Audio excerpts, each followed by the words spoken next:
What's up, YouTube? Dewz reacting to George Carlin, flying on airplanes. You already know how I feel about George. He's one of the best. I can already tell already. I only seen a couple of his bits, but I can tell this man's smart. Or he was smart, even though he's gone, but he will not be forgotten. And I'm just now getting a hold of him, so without further ado, George Carlin. Flying on airplanes.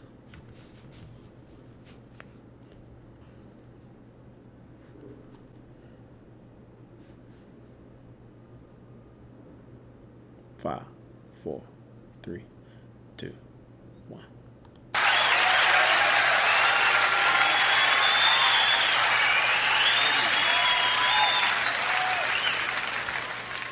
Something else we have in common: flying on the airlines and listening to the airlines' announcements and trying to pretend to ourselves that the language they're using is really English. Doesn't seem like it to me.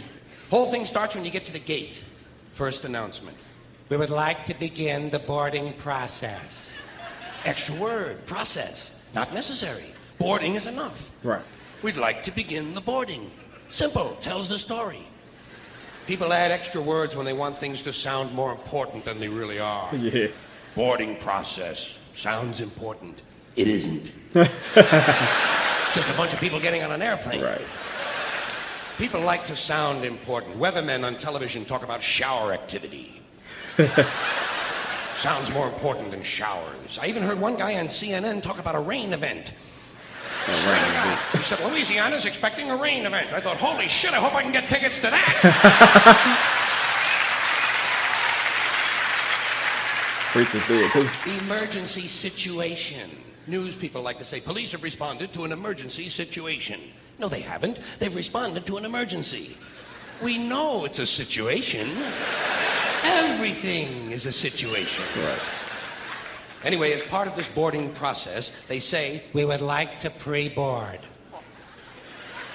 Well, what exactly is that anyway? What does it mean to pre-board? You get on before you get on?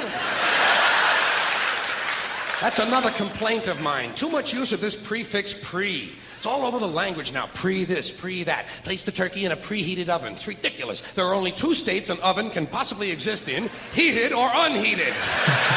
Preheated is a meaningless fucking term. It's like pre-recorded. This program was pre-recorded. Well, of course it was pre-recorded. When else are you going to record it? Afterwards? That's the whole purpose of recording, to do it beforehand. Otherwise, it doesn't really work, does it? Pre-existing, pre-planning, pre-screening. You know what I tell these people? Pre-suck my genital situation.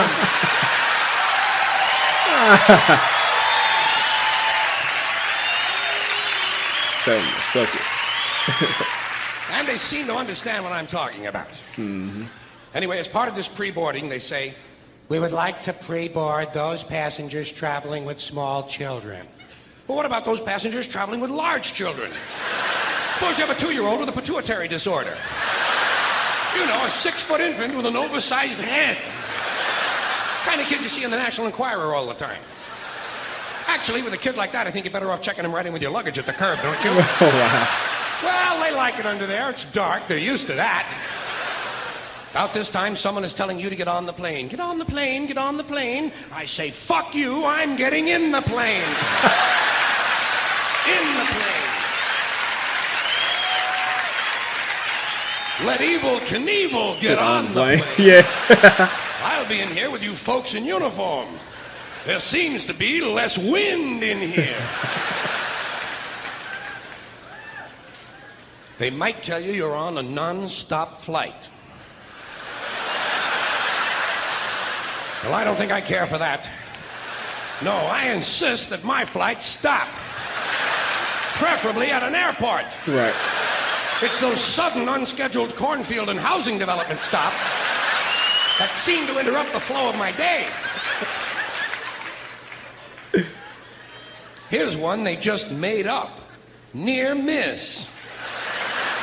When 2 planes almost collide, they call it a near miss. It's a near hit. A collision is a near miss. Look, they nearly missed.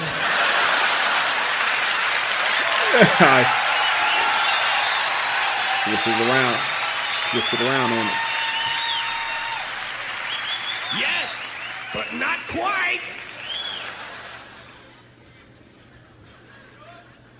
They might tell you your flight has been delayed because of a change of equipment. Broken plane. Tell me to put my seat back forward. Well, I don't bend that way. If I could put my seat back forward, I'd be in porno movies. Then they mentioned carry-on luggage. First time I heard carry-on, I thought they were going to bring a dead deer on board. I thought, what the hell do they mean with that? Don't they have the little TV dinners anymore? Then I thought, carry on, there's going to be a party. People are going to be carrying on the plane. Well, I don't care for that. I like a serious attitude on the plane, especially on the flight deck, which is the latest euphemism for cockpit. Can't imagine why they wouldn't want to use a lovely word like cockpit, can you?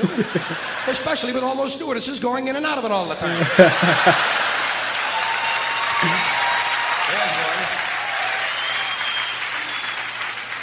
There's a word that's changed, stewardess. First it was hostess, then stewardess, now it's flight attendant. You know what I call them? The lady on the plane. Sometimes it's a man on the plane now. That's good, equality. I'm all in favor of that. Sometimes they actually refer to these people as uniformed crew members. Uniformed, as opposed to that guy sitting next to you in the Grateful Dead t-shirt and the fuck you hat.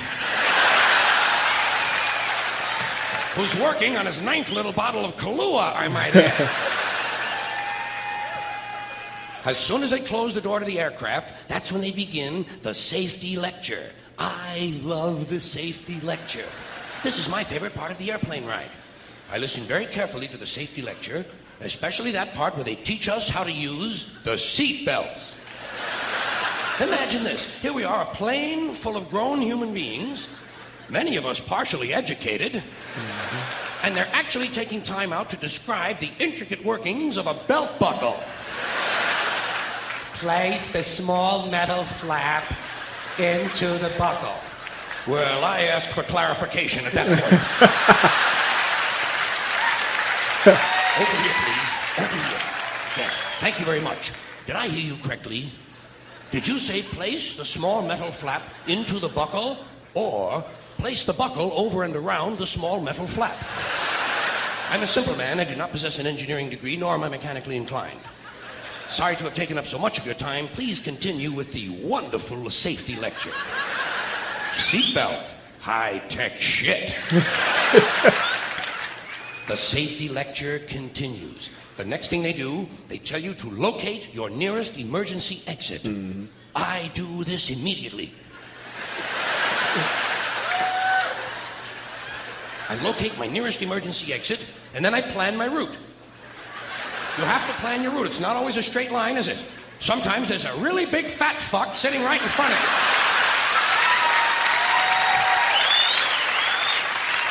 Well, you know you'll never get over him.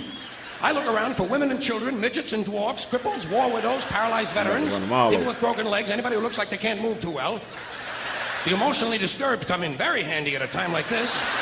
You might have to go out of your way to find these people, but you'll get out of the plane a lot goddamn quicker, believe me.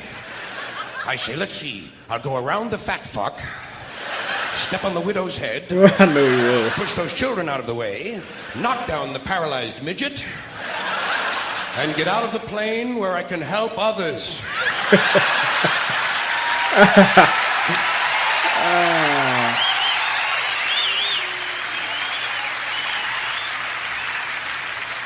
I can be of no help to anyone if I'm lying unconscious in the aisle with some big cocksucker standing on my head. Right. I must get out of the plane, go to a nearby farmhouse, have a Dr. Pepper, and call the police. The safety lecture continues. In the unlikely event, this is a very suspect phrase, especially coming as it does from an industry that is willing to lie about arrival and departure times. In the unlikely event of a sudden change in cabin pressure, roof flies off. An oxygen mask will drop down in front of you Place the mask over your face and breathe normally. Well, I have no problem with that. I always breathe normally when I'm in a 600-mile-an-hour uncontrolled vertical dive. I also shit normally. Right in my pants! Yeah.